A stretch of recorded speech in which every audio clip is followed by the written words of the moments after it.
여러분 안녕하십니까? 하리다 방송을 시작하겠습니다. 오늘은 하나님을 믿는 사람에게 정치란 무엇인가? 라는 주제로 말씀드리려 합니다. 제가 정치학자가 아니기 때문에 학문적 의미에서 정치를 논할 이유가 없겠죠. 다만 하나님이 우리에게 진실하고 선하고 의로운 삶을 살라고 말씀하신 명령에 따라서 그렇게 살기 위해서, 또 사람들이 그렇게 살게 하기 위해서 정치가 해야 할 일이 무엇인지 말씀드리려 하는 것입니다. 누가 저에게 인간의 삶에서 가장 중요한 기틀이 뭐냐고 묻는다면 내 안에서는 종교이고 내 밖에서는 정치라고 말씀드리겠습니다. 내가 무슨 생각으로 살고 또 어떤 믿음 위에서 어떤 가치관을 지키며 살 것인지를 결정하는 것이 나를 안에서 규율하는 종교이고, 또 내가 실제로 이 사회의 제도와 문화 속에서 살아가는데 가장 근본적인 영향을 미치는 것이 정치이기 때문입니다. 정치의 영향에 따라서 우리는 독재국가에서 태어나기도 하고 민주국가에서 태어나기도 합니다. 가난한 나라에서 태어나기도 하고 부자 나라에서 태어나기도 하죠. 같은 나라 안에서도 부자 부모 밑에서 태어나기도 하고 가난한 부모 밑에서 태어나기도 합니다. 요즘 우크라이나처럼 난데없는 전쟁을 겪으면서 모든 것이 무너지고 사라지는 아픔을 겪기도 합니다. 이 모든 일은 나의 의사와 상관없이 정치적으로 결정되어 나에게 영향을 끼치는 것입니다. 그리고 그런 정치적 상황은 나의 모든 것을 규정하고 제약합니다. 이런 점에서 보면 정치가 우리의 삶에서 가장 중요한 요소라는 점을 부인할 수 없습니다. 특히 민주주의 사회에서 사는 사람들에게 정치는 그 어떤 요소보다 더 중요한 기능을 합니다. 국가의 모든 작용이 정치를 통해서 시행되며 그 국가의 권력이 바로 민주시민의 손끝에서 탄생하기 때문에 특히 민주국가에서는 정치가 중요해진다고 말할 수 있습니다. 사실 공산국이나 독재국가 또는 전제국가에서는 정치가 별로 중요하지 않습니다. 그곳에서는 권력자의 뜻이 가장 중요해지죠. 그리고 그곳에는 정치 대신에 통치라는 개념이 보편화되어 있습니다. 어떻게 해서든지 정권을 잡으면 독재자 마음대로 국가를 통치하는 거죠. 사실 정치는 민주국가에서 의미 있는 개념인 것입니다. 정치가 왜 중요한지 간단히 설명해 드리겠습니다.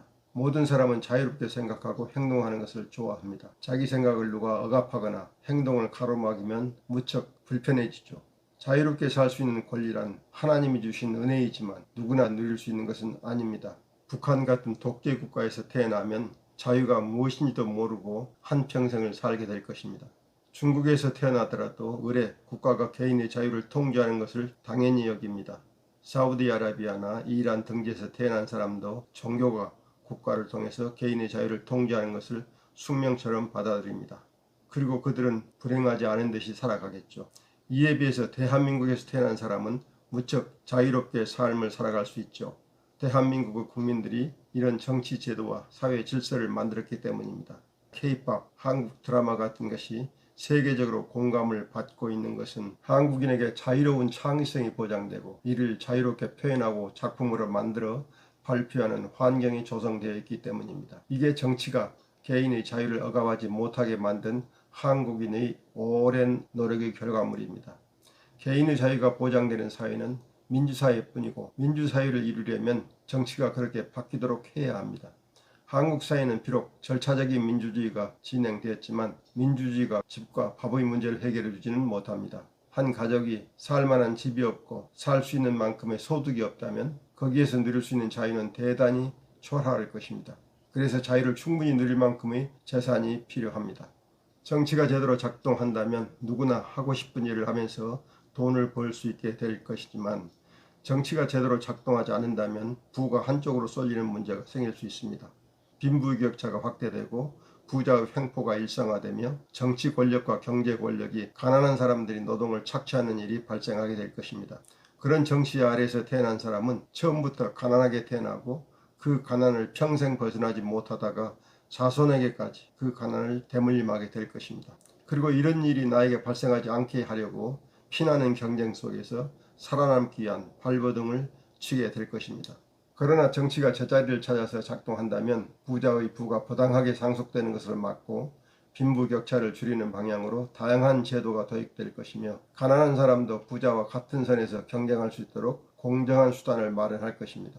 대한민국은 아직 하지 못하는 일을 핀란드나 스웨덴 또는 덴마크, 독일 같은 나라에서는 이미 실행하여 많은 사람이 자유와 행복을 동시에 누리고 있는 제도가 많이 있습니다.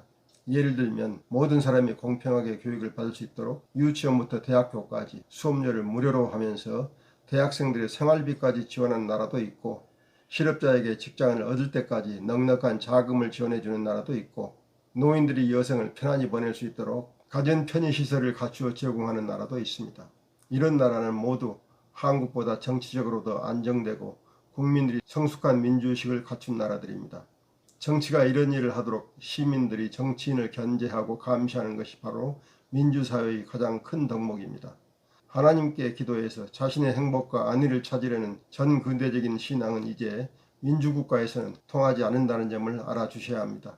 민주국가에서는 하나님이 이미 주신 은혜를 국가라는 조직을 통해서 힘 있는 자가 빼앗아가는 짓을 못하게 막고 모든 사람에게 공정한 기회를 제공하는 제도를 만드는 것이 정치의 요체입니다. 각종 차별과 특권을 줄이는 방향으로 정치가 작동해야 하는 것입니다. 그러려면 국민 각자가 하나님의 말씀에 근거하여 진실하고 선하고 의로운 삶을 살려고 노력해야 하고, 이를 정치인들에게 요구해야 합니다.